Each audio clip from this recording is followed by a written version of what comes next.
Sir, step away from the desk. VIP triage isn't for walk-ins. The sentence landed like a slap against polished stone. Fluorescent light hummed above the midnight blue marble of Prestige International Hospital.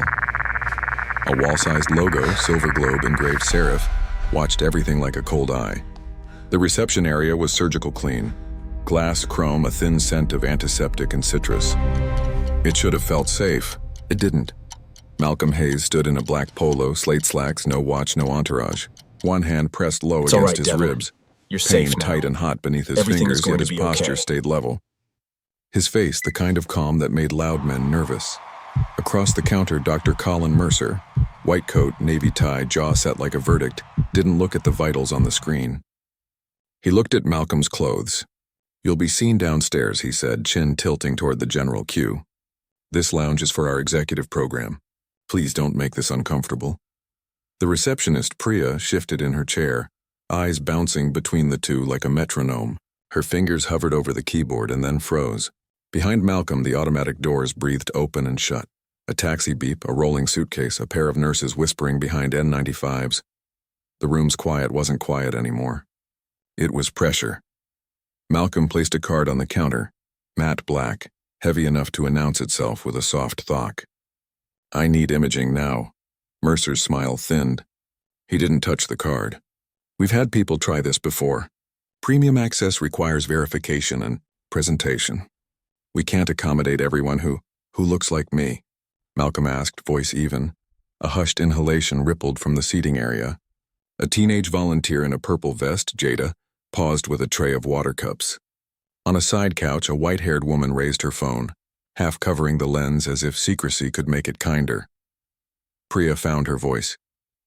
"Dr. Mercer, his name matches protocol," Mercer snapped without turning.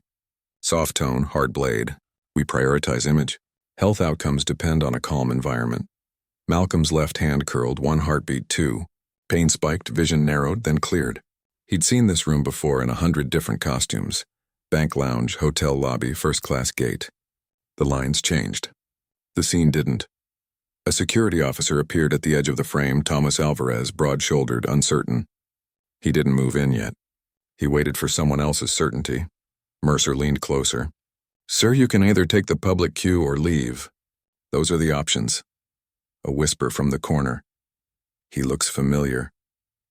Another voice. "Not our problem." Malcolm didn't blink. Didn't raise his tone. He slid his phone from his pocket, the screen lighting his cheekbone in a ghost blue wash. A single tap. Across town, somewhere behind a pane of glass and a bank of monitors, Ava Shaw, executive assistant, steel and silk, picked up on the first ring. Malcolm didn't look away from Mercer. "Ava," he said low. "Start Protocol 9. Mercer's eyebrows flickered. "Calling for backup in the lobby won't help you." Malcolm put the phone on the counter, speaker up. Ava's voice came through clear, professional, unhurried. Protocol 9 initialized. Board notifications queued. "Do you want the chair's line active, sir?" A nurse at the far desk glanced up sharply. Priya's hands twitched back to the keyboard. A portion of the crowd straightened, as if a current ran through the room. Mercer scoffed. "We're not impressed by theatrics." Malcolm's gaze cut through him like winter light. "Neither am I," a beat. The doors sighed again. Somewhere a monitor chimed 3 even notes. The logo on the wall seemed to glow colder. "Before we continue, where are you watching from? Drop your city or country in the comments below. And if you believe in dignity and justice, hit like and subscribe. These stories spark change. And we're glad you're here." Now back to Malcolm Hayes. Jada edged closer, voice small but steady. "Dr. Mercer, his name does ping the system. It's flagged." "I've never seen that tag." "What tag?" Mercer asked. Priya swallowed. "Executive override, owner level." Mercer laughed once, a sound with no humor in it. "Cute." He reached finally for the matte black card, then didn't take it. He nudged it back with a single finger as if it might stain. "Sir," he said, crisp, closing the distance until their breath shared the same sterile air. "This hospital maintains standards. We are not a stage for roleplay." Alvarez took one step forward. The phones in the room tilted higher, not yet filming but ready. Malcolm lifted his palm from his ribs. The pain was a drum in a far room now. He tapped the phone again. Ava's voice sharpened. "A final confirmation. Board quorum in 3. Do you want me to notify Prestige Holdings Legal? Mercer stared, confusion leaking into certainty. Why would Malcolm's eyes didn't move? Because you just told the wrong man he doesn't belong in a hospital he owns. The air in the lobby had changed. What was once sterile calm now pulsed with something heavier. Attention, disbelief, a hum behind the walls. Dr. Colin Mercer still hadn't moved. His chin lifted, the look of a man who'd mistaken arrogance for control. I don't know who you think you are, he said, but this is a medical facility, not a movie set. Malcolm Hayes didn't answer. The phone lay on the counter between them, screen glowing with the faint blue of authority. Ava's voice lingered through the speaker. Board quorum confirmed. Awaiting your word, sir. That sir sliced through the room. Priya, the receptionist, froze mid-gesture. Jada's tray of water cups trembled just enough for one to spill, a single drop tracking down the counter's edge. Mercer's smirk twitched. A prank, then, he muttered. You people love to make scenes. Malcolm's eyes lifted, steady, unreadable. You've made the scene, Doctor. I just walked into it. Behind them, the security guard Thomas Alvarez adjusted his stance. His training told him to intervene, but something about the man in front of him, the posture, the voice made him wait. From the lounge, a woman whispered. He said Ava Shaw. Isn't she the one from the Prestige Board press release last month? Mercer heard it. His expression flickered, then hardened again. You need to leave now before this becomes a problem. It already is, Malcolm said. He reached into his jacket, not fast, not threatening, and pulled out a folded document, sleek paper with a subtle watermark. He slid it across the counter. Mercer glanced down. The letterhead bore the same silver globe engraved above their heads, Prestige Holdings, Inc. Before Mercer could read further, the automatic doors opened. A woman in a gray pantsuit and hospital ID strode in with the calm of someone accustomed to boardrooms and crises. Elena Grant, chief administrator. Mid-40s, deliberate in every step. She scanned the room, the tension, the phones raised, the faces. What's going on here? Mercer straightened. Security matter. False VIP access. Possibly forged credentials. Priya started to speak, but he cut her off with a flick of his hand. Elena's gaze landed on the document between them. She read the first line. Then the second. Her breath hitched. Dr. Mercer, she said quietly, where did this come from? Mercer frowned. From him. He pointed toward Malcolm. He's disrupting patient flow. Elena's eyes met Malcolm's. Something in her posture shifted. Respect, recognition, maybe both. Mr. Hayes, she said carefully, I wasn't informed you'd be visiting tonight. The name landed like thunder. Every sound in the room, monitors, typing, footsteps, seemed to pause for half a second. Mercer blinked. I'm sorry, what did you just call him? Elena's tone sharpened. Mr. Malcolm Hayes, executive chairman of Prestige Holdings, owner of this facility. The words moved through the lobby like a current. Priya exhaled audibly. Jada's eyes went wide. Even Thomas straightened unconsciously, his hand falling away from his radio. Mercer's mouth opened, then closed again. That's impossible. He came in without a suit? Malcolm finished for him. Without an appointment? Or without the color you expected? Silence, thick, heavy. Elena turned toward Mercer fully now. Doctor, do you understand what you've just done?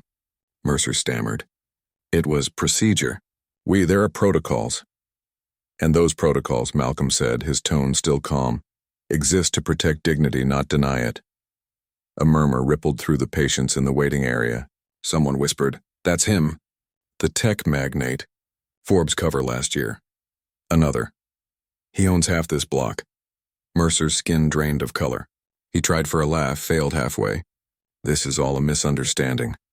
Malcolm picked up the black card again, turned it once between his fingers. No, doctor. It's a mirror.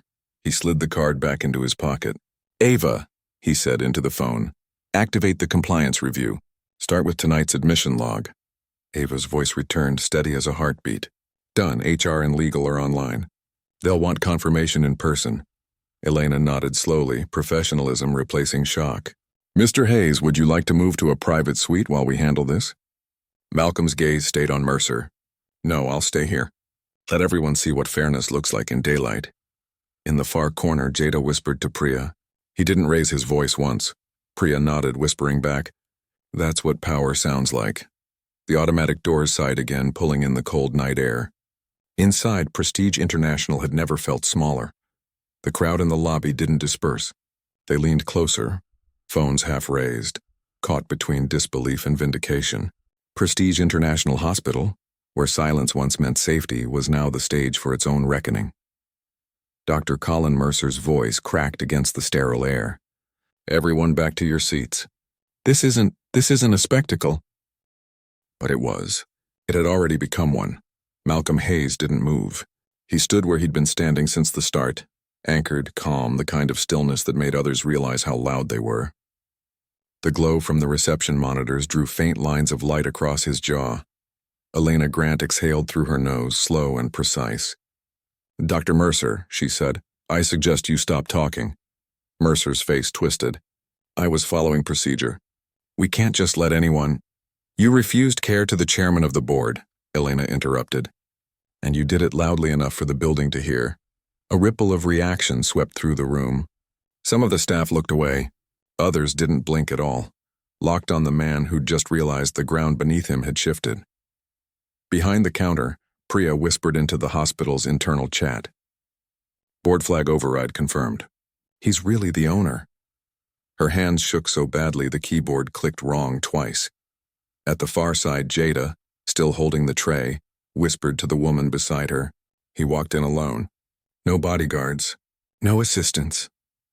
"That's how they test people," the woman murmured back. "See who they really are." Dr. Mercer took a step back, but his pride wouldn't follow. "Look, this can all be corrected. Mr. Hayes, don't apologize yet," Malcolm said quietly. "Save it for the patients you turned away before me." Elena's eyes flickered, an acknowledgement, a wound. She'd seen complaints cross her desk before, the subtle patterns of bias dressed as professionalism, but hearing it spoken aloud in this lobby under this light, it hit different. Mercer's voice dropped to a whisper meant only for her. "You think he'll actually do something about this?" Elena's reply was soft. "You have no idea who you're talking to."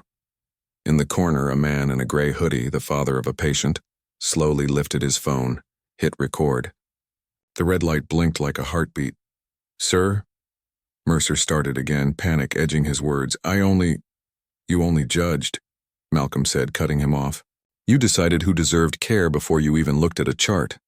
The crowd's silence wasn't quiet. It was waiting.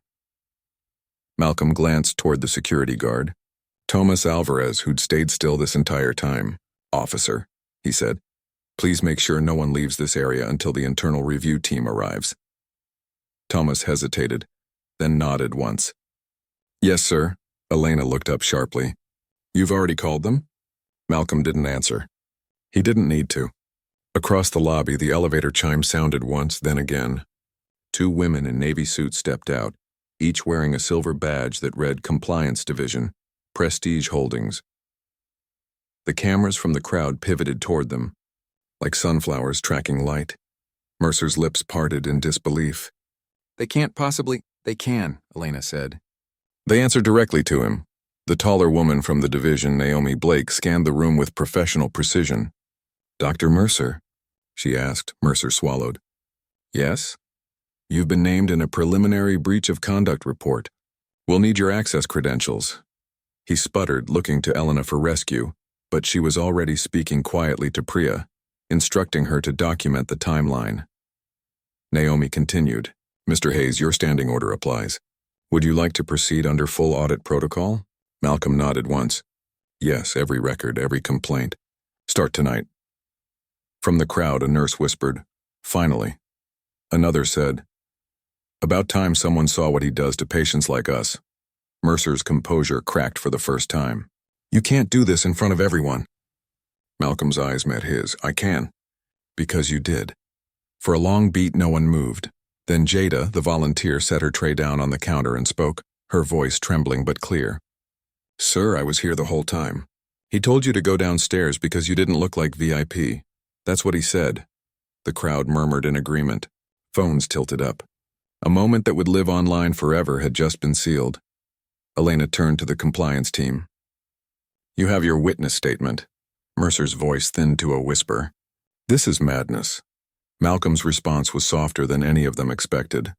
No, doctor. This is accountability. The room held its breath.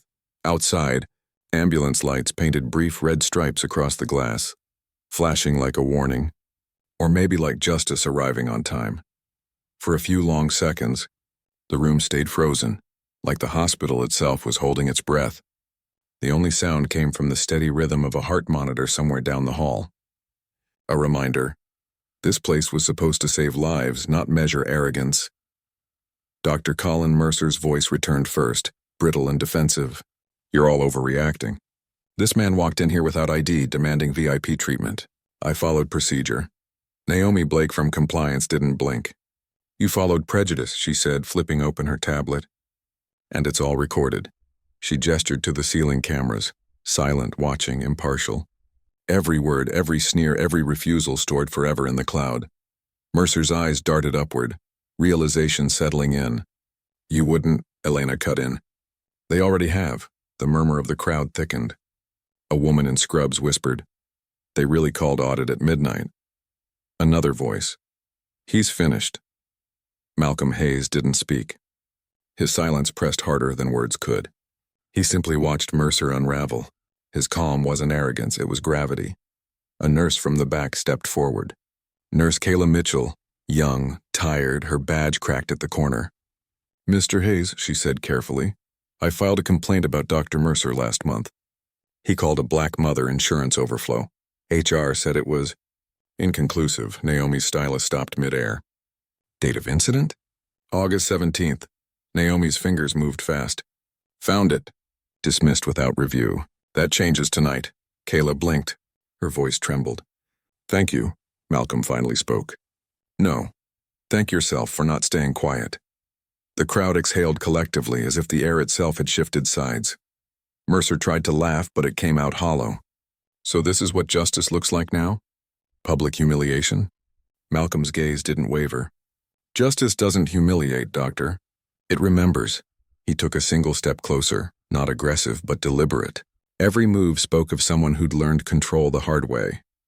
The fluorescent light haloed off his face, and for a split second, even Mercer seemed to realize who stood before him wasn't a man seeking revenge. It was a man correcting history. A sharp ding broke the moment. A message flashed across Naomi's tablet. Board alert, all department heads online. Directive pending from Chairman Hayes. Elena turned toward Malcolm. Sir, would you like to handle this privately?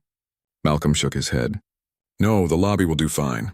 His voice carried through the air, low, steady, and unflinching.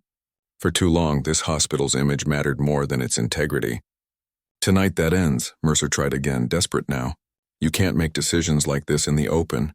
Transparency, Malcolm replied, is what heals the infection. The phrase hung there. Clean, surgical final. Elena looked at him for a moment, then nodded, slowly understanding that this was no longer about a single insult. It was systemic, decades deep, and he was cutting straight to the root. Naomi tapped her tablet. Effective immediately, Dr. Colin Mercer's privileges are suspended pending investigation. Mercer's face drained of color. You don't have the authority. Under Audit Protocol 9, Naomi said, I do. Under his authority, she nodded to Malcolm. It's permanent. Phones in the crowd vibrated. Screens lit up as news alerts began trickling out. Prestige International Hospital faces internal audit after discrimination incident involving its chairman. The story was already bigger than the building. Malcolm turned slightly toward the patients in the lobby. Anyone who was denied service tonight, stay. You'll be treated immediately and free of charge. A woman holding her young son stood up, tears streaking her face. Thank you, she whispered. Malcolm nodded once. You shouldn't have to thank me for decency. Behind him, Thomas the guard unclipped Mercer's badge and placed it gently on the counter. Mercer didn't resist. He just stared at it, his own authority, turned in like evidence. Malcolm's phone buzzed again. Ava's voice came softly through the speaker. Sir, the board is requesting confirmation. Do you wish to proceed with full administrative transfer? Mercer's head snapped up. Transfer? What transfer? Malcolm finally looked him in the eye. The one where I stop owning this hospital on paper and start running it in person. The silence that followed wasn't fear. It was awe. For the first time, Mercer stepped back, Not because he was told to, but because something in him finally understood the scale of what he'd misjudged. Prestige International, for all its marble and glass, suddenly felt small next to one man's dignity. The lobby no longer looked like a hospital. It looked like Judgment Day wrapped in LED light. Phones hovered like fireflies, catching every twitch of power-shifting hands. Somewhere, the PA system hummed faintly, caught in feedback, like the building itself was listening. Dr. Colin Mercer stood motionless. His face had gone pale, drained of authority. Around him, the staff began to move, not out of obedience, but uncertainty. The old order was dissolving right before their eyes. Malcolm Hayes didn't rush the moment. He let silence work first. Silence, he'd learned, tells the truth better than shouting ever could. Elena Grant cleared her throat softly. Mr. Hayes, the compliance office has requested immediate access to the executive server. They're asking for your biometric authorization. Malcolm nodded, reaching into his pocket for his phone. One thumbprint, simple, silent, absolute. The hospital's internal screen near the reception desk blinked from access. Limited to access granted. Hayes. Malcolm, executive override. Gasps, murmurs. Someone whispered. He really owns everything.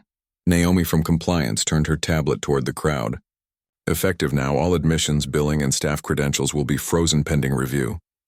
Any retaliation against staff or patients tonight will result in termination. Her tone was precise, bureaucratic, and deadly in its professionalism. Mercer snapped back to life, desperation twisting his words. You can't paralyze an entire hospital because of optics. Patients will suffer. Malcolm's eyes narrowed slightly. No, doctor. They've already suffered. You just never noticed. That hit harder than any public reprimand. Mercer staggered under the weight of it. At the periphery, Jada, the young volunteer, took a small step forward, courage in her trembling voice. Sir, my mom came here last year. She said a nurse told her the executive wing isn't for her kind. I didn't believe her until tonight. Malcolm turned toward her, his expression softening for the first time. Believe her now. And no, she wasn't wrong, only early. Elena's gaze lowered. For a moment, she wasn't an administrator, just a woman remembering every time she'd stayed silent. She whispered, How did it come to this? Malcolm answered without turning. By people thinking silence was neutral. The line cut through the room like a laser. Outside the glass doors, camera flashes began to strobe. Local reporters arriving, tipped off by tweets and live streams. A new kind of pulse filled the space. Accountability. Elena stepped closer to Malcolm. Sir, the board is watching. Do you want to address them now? He nodded. Naomi lifted her tablet. A soft tone confirmed live broadcast.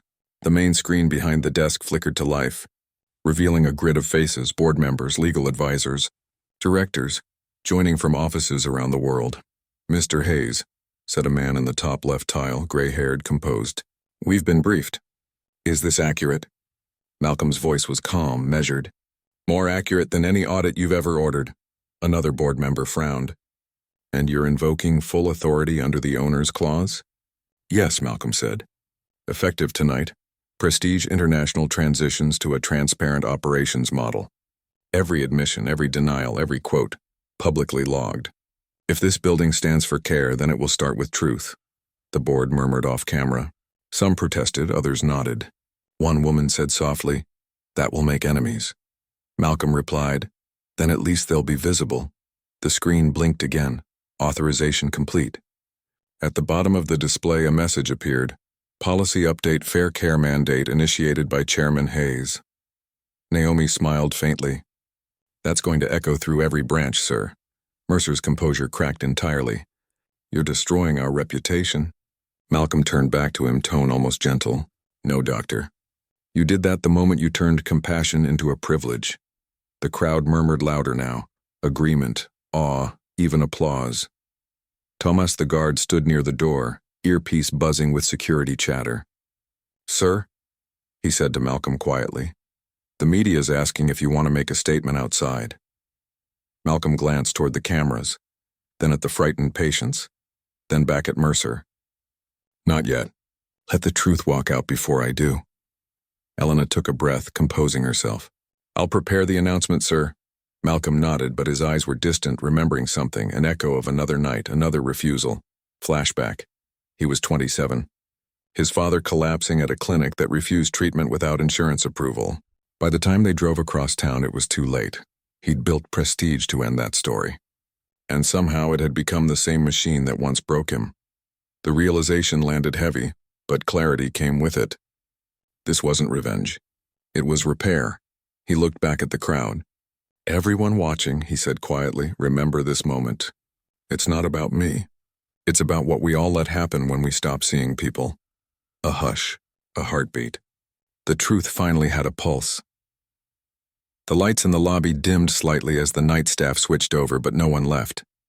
The entire first floor of Prestige International Hospital had turned into a silent theater, with the story unfolding in real time. Every person, doctor, patient, volunteer, had become both audience and witness. Dr. Colin Mercer stood at the center of it, breathing too fast, the edges of his confidence crumbling. His tie hung loose, collar damp with sweat. "You can't just tear down a system overnight," he said, voice trembling.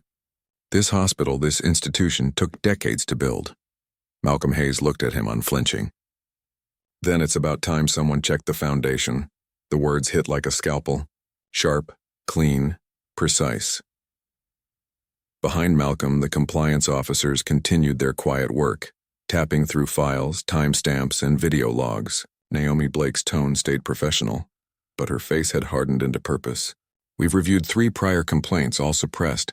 2 involve racial bias, 1 gender discrimination, all tied to Dr. Mercer's department." Mercer's lips parted. "You can't prove intent." Naomi didn't even look up. "Intent is irrelevant. Patterns are proof enough." The statement landed like a verdict. From the far side of the lobby, a man in janitorial uniform, Leon Parker, spoke up hesitantly. "Sir, if I may?" Malcolm turned toward him. "Go ahead." Leon's voice was low, respectful. "Last winter I saw Dr. Mercer tell a nurse to send the charity cases around back. I wrote it up, but my report disappeared." Naomi's stylist paused. "Do you remember the date?" Leon nodded. "December 12th, Naomi typed quickly, eyes narrowing. "Found it. Deleted from the HR database 2 days later. By Mercer's login," the crowd murmured again. This time it wasn't shock, it was fury. Elena Grant rubbed her forehead, whispering to herself. "How many times did we let this slide?" Malcolm heard her but didn't respond. He stepped closer to Mercer instead, every inch of movement deliberate. "You thought your title protected you. It didn't. It just made the fall steeper." Mercer laughed suddenly, a sound too brittle to be real.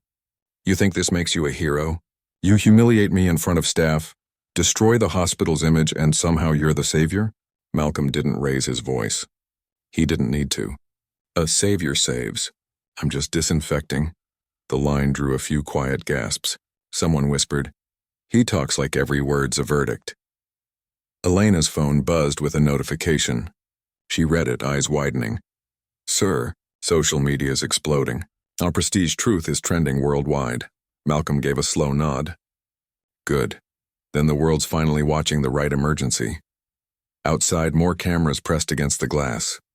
Inside, the pressure built. The hum of the building was no longer mechanical, it was human, collective, alive. Mercer tried one last gambit. "You think they'll thank you? The donors, the investors, the politicians who fund this place, they'll pull out. You'll lose everything." Malcolm turned his gaze to the logo behind the reception desk, the silver globe gleaming coldly under fluorescent light. "Then we'll rebuild without them." Elena blinked. "That's hundreds of millions of dollars, sir." Malcolm's voice softened. "Money's easy to replace. Integrity isn't." There it was again, that quiet authority that made even the walls seem to listen. Mercer's shoulders sagged. "You're destroying me," he said, voice cracking. Malcolm looked at him steady. "You did that yourself. I'm just making sure everyone can see the truth you tried to hide." Naomi raised her tablet. "Dr. Mercer, please surrender your access credentials and step aside. You're being escorted to administrative hold pending investigation." He hesitated, eyes flicking toward the door, fight or flight. But Thomas, the security guard, was already there, not hostile, just firm. The inevitable was closing in. Mercer's voice came out in a whisper. "I've given my life to this hospital." Malcolm nodded slowly. "Then you should have treated every life that walked through those doors the same way." The crowd was silent. Even the monitors seemed to pause between beeps. Naomi gestured toward the elevator. Thomas followed. Mercer turned once, looking back. Not at Malcolm, but at the cameras, the crowd, the reflection of himself in the glass doors. What stared back wasn't a doctor anymore. It was the face of consequence. As he stepped into the elevator, the door slid shut with a soft metallic sigh. Elena whispered, "It's done." Malcolm shook his head slightly. "No, it's just begun." The lights overhead flickered once, then steadied, like the building itself was resetting, ready to start over. When the elevator doors closed behind Dr. Mercer, the sound wasn't loud, but it felt seismic. The weight of his exit rippled through the lobby like an aftershock. For the first time all night, no one knew what to say. The silence was thick, electric, the kind that hums before something new begins. Malcolm Hayes stood still, eyes fixed on the silver reflection in the glass wall ahead. Every heartbeat echoed in his ribs, a reminder of why he came here in the first place. Pain. Dismissed. Not just his. Everyone's. Elena Grant took a hesitant step toward him. "Sir, I know tonight was necessary, but the staff, they're scared." Malcolm finished for her. "Good. Fear is how awareness begins." He turned slowly toward the waiting crowd. Nurses, janitors, patients, volunteers. All the invisible machinery that kept the hospital alive. Everyone who ever thought they had to stay quiet. You don't anymore. A murmur ran through them, hesitant at first, then building. Jada, the young volunteer, spoke again. "What happens now?" Malcolm's voice was low, almost gentle. "Now we rebuild. Not with better slogans, but with better people." Naomi Blake from compliance approached, tablet still in hand. "Sir, the data dump's complete. Every deleted report, every suppression log, every manipulated record, it's all restored." "The system is clean," Malcolm nodded once. "Then so are we." Priya, the receptionist, hesitated before speaking. "Mr. Hayes, I didn't stop him earlier. I wanted to, but you were surviving," Malcolm said quietly. "Now it's time to live differently." Priya's eyes welled and she nodded. Through the glass doors, the world pressed closer. Reporters, cameras, the red blink of live feeds. The outside was waiting for a statement, but inside, the real statement was already unfolding. Elena cleared her throat. "Sir, should we prepare a press release?" Malcolm's answer was measured. "No. They'll see the truth soon enough." He gestured toward the hallway leading deeper into the hospital. "Show me the patients who were delayed tonight." Elena blinked. "You want to meet them personally?" "Yes," Malcolm said. "If I'm going to change this place, I need to start where it failed." The group began to move. The crowd parted instinctively as Malcolm walked past. No entourage, no security, just gravity and motion. They entered the treatment wing. The hum of machines replaced the chaos of the lobby. The walls here were lined with quiet suffering. People waiting, some for hours, some for dignity. A mother sat by her teenage son, his arm in a makeshift sling. Her eyes widened when she saw Malcolm approach. "You're the man from the front," she whispered. Malcolm nodded softly. "I'm also the man responsible for making sure this never happens again." He crouched beside the boy. "What's your name?" "Devon," the boy said. "Devon," Malcolm repeated, smiling faintly. "You should have been treated an hour ago. That changes tonight." He looked up to the nurse's station. "Who's the attending on call?" A nurse, nervous but determined, stepped forward. "Dr. Patel, sir." "Page him," Malcolm said. "And tell him that from now on, every patient who walks through these doors will be treated based on need, not profile." The nurse nodded, voice trembling. "Yes, sir." As Malcolm stood, Elena caught up beside him. "You're rewriting policy in real time." "I'm restoring humanity in real time," he corrected. They moved on to the next bed, an elderly man breathing through an oxygen mask. The monitor beeped steadily beside him. The man reached out, fingers trembling, brushing Malcolm's sleeve. "I watched you on the screen," he rasped. "Didn't think I'd live to see someone stand up like that." Malcolm covered the man's hand gently. "Then keep living. You'll see what comes next." A few nurses exchanged looks, some skeptical, some hopeful. But in that moment, something shifted. The staff who'd once looked down now began to look within. Back near the lobby, Thomas the guard stood by the glass doors, watching as reporters pressed microphones against the barrier. One of them shouted, "Is the hospital shutting down?" Thomas smiled faintly and whispered to himself, "No, It's waking up. Inside, Malcolm stopped before a large glass window overlooking the city. Neon lights reflected across his face. He exhaled slowly, the pain in his ribs fading at last. "Ava," he said into his phone. "Initiate the Horizon Directive. Every branch tonight." Ava's voice replied instantly. "Confirmed. Full transparency protocol across all facilities." Elena looked at him astonished. "You're changing the entire system?" Malcolm's answer was quiet but absolute. "No, Elena. I'm returning it to what it should have been, a place that heals." Behind him, the hospital monitors glowed brighter, as if understanding him. The hum of the building steadied, no longer tense but alive again. Prestige International had been cracked open. But through those cracks, light was starting to pour in. By the time the clock on the lobby wall hit 1:47 a.m., Prestige International no longer felt like the same hospital. The tension had drained out, replaced by a strange, quiet order. Nurses moved faster, voices lowered. For once, no one looked over their shoulder before doing what was right. But for Malcolm Hayes, the night wasn't over, not even close. He stood by the panoramic window on the 6th floor, the city glittering below, an endless sprawl of lights, money, and decisions. His reflection looked back at him, tired eyes, steady posture, the faint bruise of exhaustion under his ribs. Behind him, Ava Shaw's voice came softly through the phone on speaker. "Every branch received the directive, sir.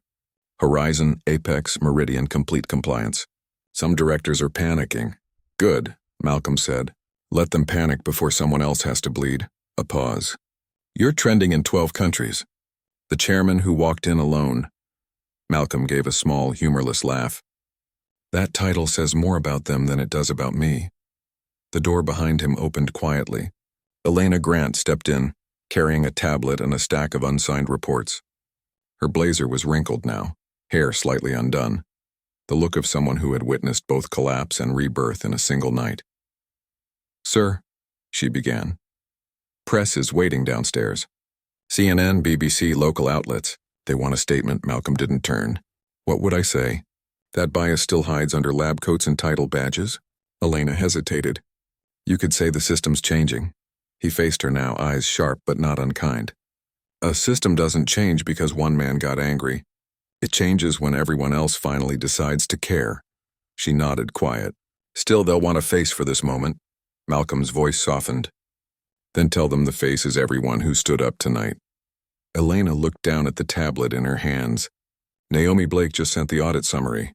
The numbers are worse than we thought. More than 200 internal complaints buried in the last 3 years, most from lower income or minority patients." Malcolm's jaw tightened. "Bring them all back. Every name, every file. We'll contact each one personally."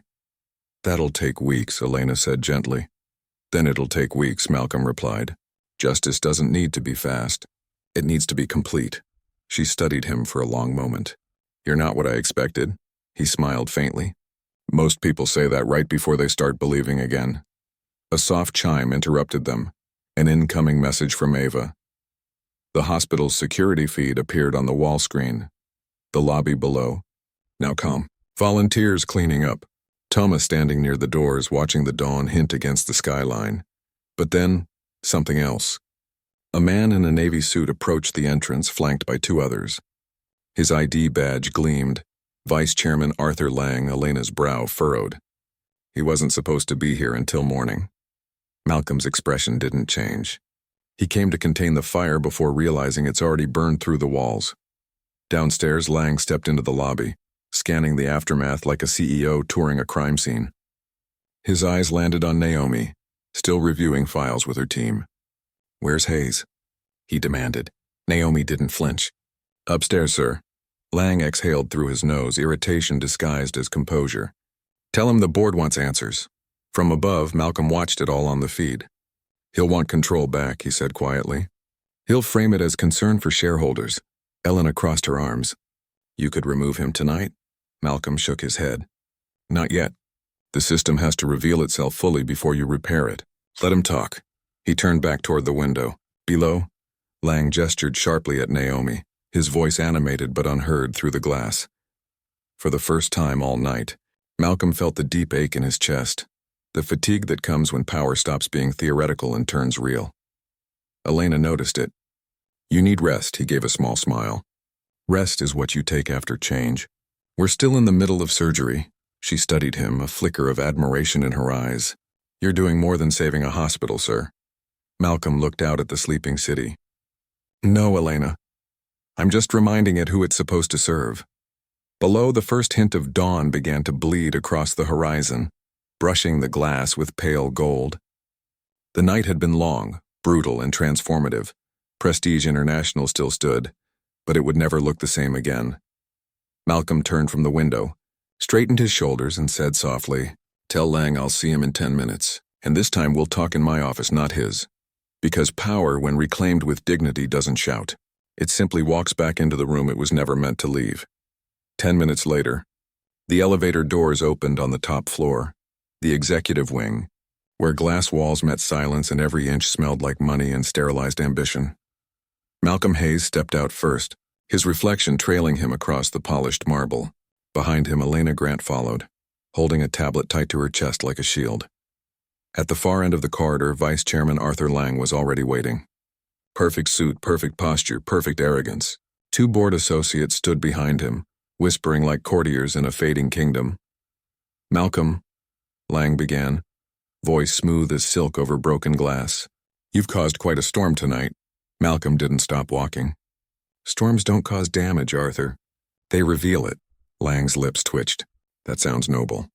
But what you did down there, public humiliation, live streams, shutting down admissions, it's reckless. Investors are calling already."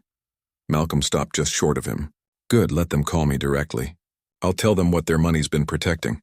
Lang's jaw tightened. "You're jeopardizing everything we built." "We?" Malcolm said, his tone razor-thin. "You built walls. I built hospitals." The words hung in the air like a cold wind.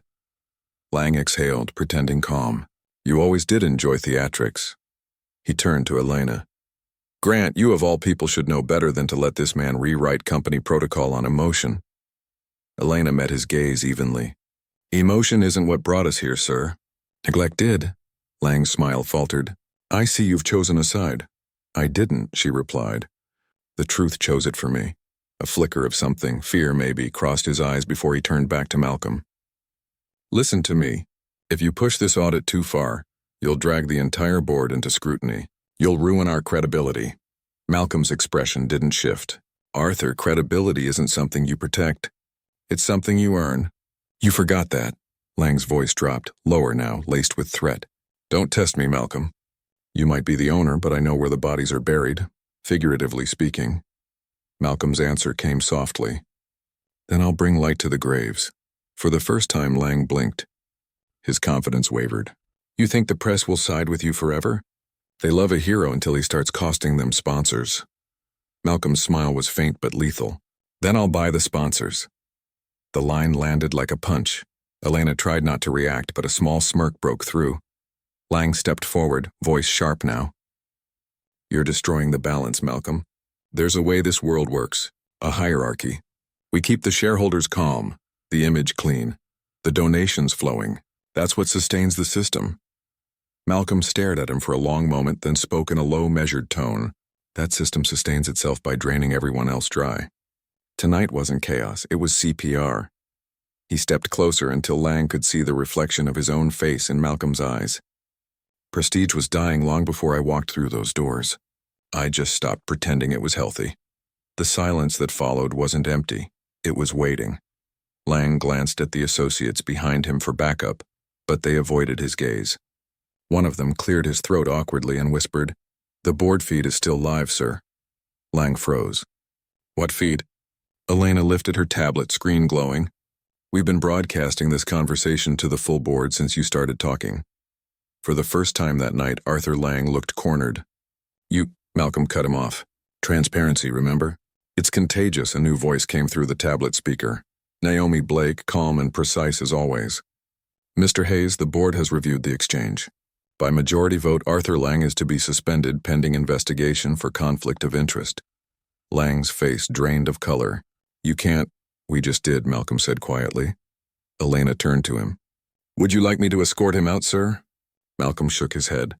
No, let him walk. Dignity should be the last thing he loses. Lang stared at him, speechless, then turned toward the elevator. As the doors closed behind him, his reflection fractured into pieces across the mirrored surface. When silence settled again, Malcolm spoke without looking at anyone. For years, we built this place on the idea that power meant protection. But real power, he glanced toward the city skyline outside the window, means accountability. Elena nodded, almost whispering. And you've made it visible. Malcolm exhaled slowly, exhaustion pressing at the edges of his resolve. Visibility is step 1. Justice is step 2.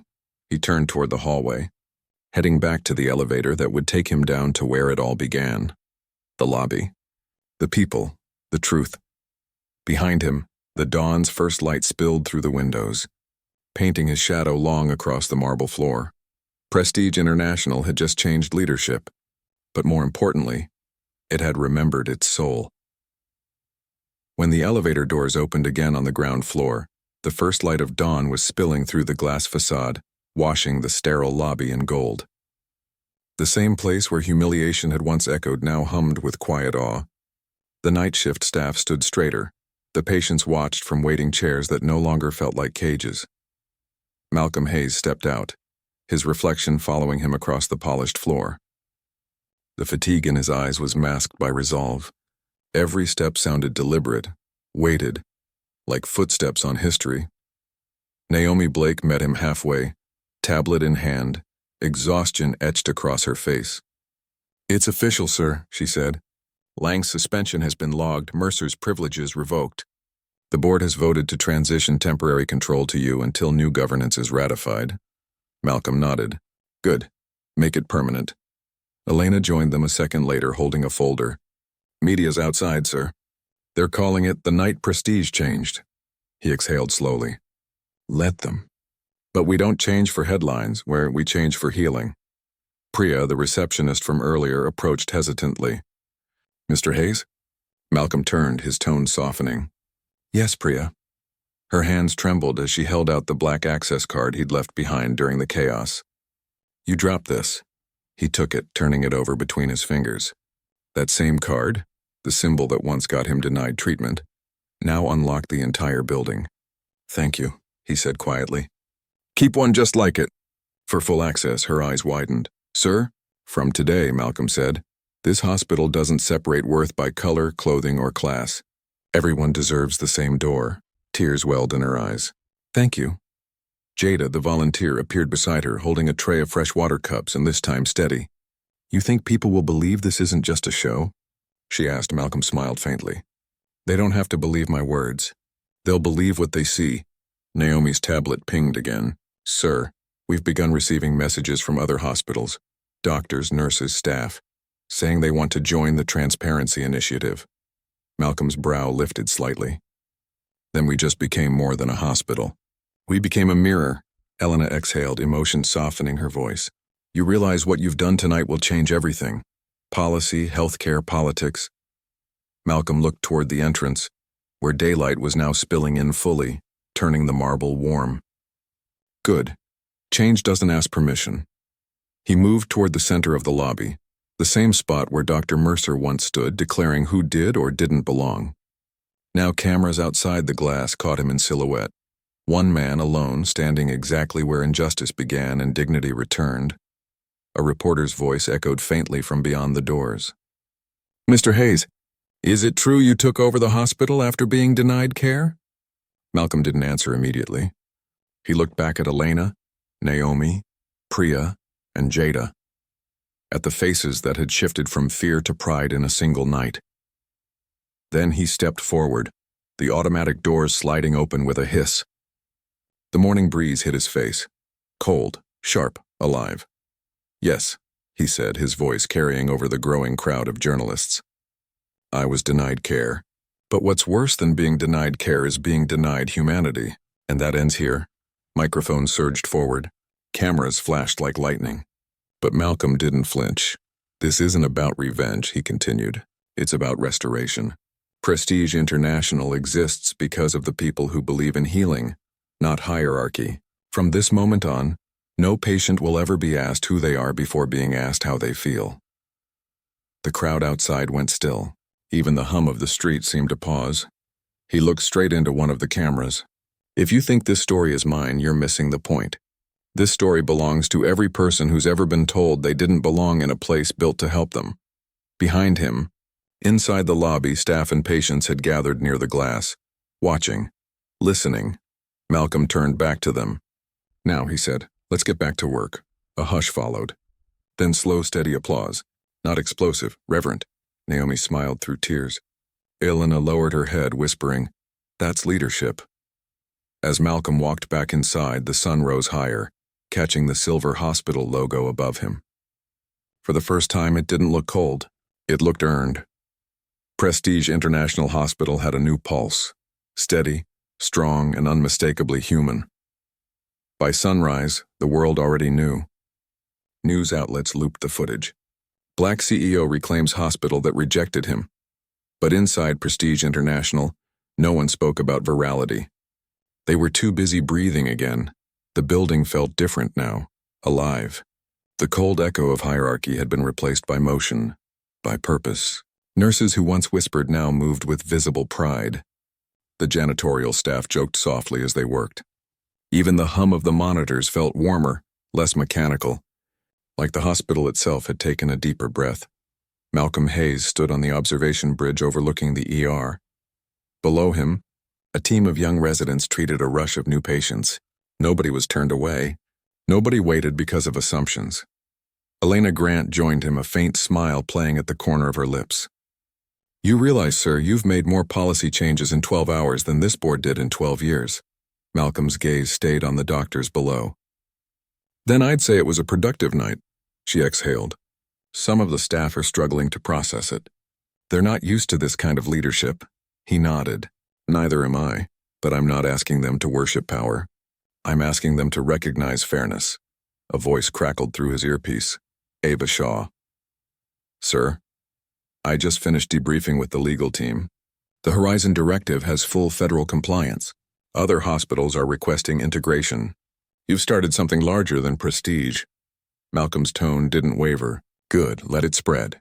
The cure for injustice isn't local, it's systemic." Down below, a nurse guided a young boy into a wheelchair. His mother followed close, tears of relief in her eyes. Malcolm watched, remembering the weight of his own father's final breath, years ago in a clinic that had seen numbers before names. "Do you ever wonder?" Elena asked quietly. "What would have happened if they treated you last night like any other patient?" Malcolm smiled faintly. "Then nothing would have changed. And I'd still be healing privately instead of publicly." A brief silence passed between them, the comfortable kind, earned after a storm. Then Naomi Blake entered the bridge, tablet in hand. "Sir, there's something you should see." She turned the screen toward him. A live feed from social media filled it. Nurses, patients, employees across the city filming themselves saying one phrase, "Fair care begins here." Malcolm stared at the screen. Thousands of views turned to hundreds of thousands. The words spread faster than he could have ordered them. Naomi smiled softly. "Looks like the story's grown legs," Elena added. "Or wings." He chuckled, the sound low and human. Then let it fly. They turned as a door opened behind them. Jada, still in her volunteer vest, stepped in with a nervous grin. She held a folded paper. "Sir, it's from my mom. She said to thank you." Malcolm took the note gently. The handwriting was uneven, rushed. "They said my life wasn't premium enough. You proved them wrong. Thank you for making care feel like care again." His eyes lingered on the words, then closed for a beat. Not out of pride, but humility. When he opened them, his voice was quiet. "Tell her she's welcome here anytime, no forms. No waiting." Jada smiled, blinking back emotion. "She'll love that." Malcolm placed the note carefully on the railing, letting the sunlight touch it. "Naomi," he said, "draft a message to all branches. Effective immediately, rename this policy." Naomi tilted her head. "To what, sir?" Malcolm turned toward the window where dawn was now a flood of gold over the skyline. "The Hayes Standard," he said. "Every patient, every hour, every hospital. We meet it or we fix it," Elena grinned. "That'll look good carved in stone." Malcolm shook his head slightly. "Not stone, people, that's where it matters. Down below, the doors to the ER opened and a new wave of patients entered. No hesitation. No questioning. Just care. The hum of the hospital rose again. Steady. Rhythmic. Alive. Malcolm watched them for a long time, his reflection merging with the light outside. Ava's voice returned in his ear. "The press wants your next move, sir," he smiled. "My next move?" Let the healing continue. And as he turned away from the glass, the reflection of Prestige International Hospital behind him didn't look like a monument anymore. It looked like a beginning. By late afternoon, the chaos had turned into calm. The sun hung low over Prestige International, its reflection rippling across the glass like the hospital was finally breathing on its own. The headlines had reached every screen, but inside the building the noise had faded. Only the steady pulse of purpose remained. Malcolm Hayes walked the same corridor he had entered less than 24 hours earlier, a walk that had begun with rejection and ended in reclamation. The marble floors gleamed beneath his footsteps, not as a symbol of wealth but of clarity. He paused at the lobby entrance where everything had started. The same desk, the same hum of fluorescent lights. But now the air was different. Priya, the receptionist, stood at her station, posture straight, eyes alive. She saw him and smiled nervously. "Mr. Hayes," she said softly, "we just admitted a patient under the new Fair Care system. No questions asked. No paperwork delay," Malcolm smiled. "How did it feel?" She hesitated, then said, "Like it should have always been this way." He nodded. "Exactly." Behind her, Jada was helping a patient find his way to radiology. She turned and waved. "Mr. Hayes, we've been running on the new protocol for 6 hours straight. No mix-ups. It's working." Her joy was pure, the kind that makes even exhaustion feel sacred. Malcolm walked past them toward the same seat he had stood beside the night before, the spot where Dr. Mercer had denied him. The chair still sat there empty. He rested his hand on its back for a long moment. Elena Grant joined him quietly. "Strange, isn't it? One night can rewrite an entire legacy." Malcolm's voice was low. It didn't rewrite it. It reminded it. She studied him. "What happens now?" He looked toward the doors where sunlight painted the floor gold. "Now we make sure this story doesn't depend on me." Naomi Blake approached, tablet in hand, eyes bright despite sleepless hours. "Sir, the other branches have already adopted the Hayes standard. We're getting messages from Paris, Dubai, Nairobi, and Chicago, each one promising to follow your model." Malcolm gave a faint, tired smile. "Then maybe finally we're building hospitals that look like the people they serve." Naomi nodded, emotion tightening her throat. "You've changed the culture, Mr. Hayes." He shook his head gently. "Culture changes when people stop being afraid to care. All I did was give them permission." At that moment, the glass doors slid open and a nurse pushed in a wheelchair. A woman in her 50s, face drawn, breathing shallow. Malcolm recognized the expression instantly. Fear mixed with fatigue, the same look his father wore decades ago. The nurse called out, "Need immediate attention. Cardiac." Without hesitation, a team rushed forward. No one looked for paperwork. No one checked for insurance. Within seconds, the woman was surrounded by care. Malcolm stepped aside, eyes following the scene. For the first time all night, he smiled. Not the public smile of a man in control, but the quiet relief of one who'd finally completed a promise. Elena watched him. "You okay?" He nodded. "For the first time, yeah." The sound of the heart monitor echoed softly in the background, a rhythm that no longer felt like machinery, but like hope. Outside, cameras still waited. Reporters still speculated. But inside, the story was already over, replaced by something bigger. Malcolm turned back toward the window where the skyline shimmered against the afternoon haze. His reflection stood beside the hospital's silver logo. Two images, one meaning. He whispered almost to himself. "You told me I didn't belong here." He smiled faintly. Now no one will ever hear those words again. Ava's voice came through his earpiece one last time. "Sir, the world wants to know what to call this movement." Malcolm's answer was quiet but certain. "Don't call it a movement. Call it what it is, humanity." He walked toward the exit.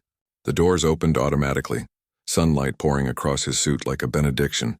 Behind him, Prestige International glowed, not as an empire, but as proof that dignity, once reclaimed, can rebuild anything. As he stepped into the light, the world outside erupted in applause. Cameras flashed, but Malcolm didn't stop. He simply raised a hand in silent acknowledgement, calm, grounded, unshaken. The story had started with denial. It ended with restoration, because real justice doesn't shout. It stands tall and lets the truth speak for itself.